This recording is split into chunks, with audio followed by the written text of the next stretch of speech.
అందరికీ నమస్కారం అండి. ఒక విషాదకరమైన సంఘటన. ఈనాడు గ్రూప్ సంస్థల చైర్మన్ గారు, ఈనాడు ఈటీవీ అధినేత రామోజీరావు గారు స్వర్గస్థులయ్యారు. నిజంగా చాలా బాధాకరం. వారి సంస్థలో ఈటీవీలో భాగవతం సీరియల్లో కానీ ఇతర సీరియల్లో కానీ నేను దగ్గర ఒక 9 సంవత్సరాలు పనిచేశాను. వారు మాకు భోజనం పెట్టినటువంటి మహానుభావుడు.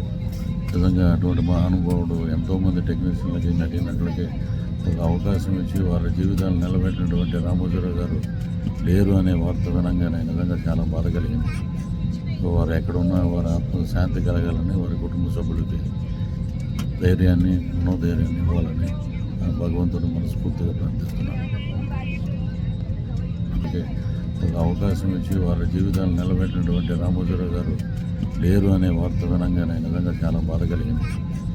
వారు ఎక్కడున్నా వారి ఆత్మ శాంతి కలగాలని, వారి కుటుంబ సభ్యులకి ధైర్యాన్ని, మనోధైర్యాన్ని ఇవ్వాలని భగవంతుడు మనస్ఫూర్తిగా ప్రార్థిస్తున్నాను.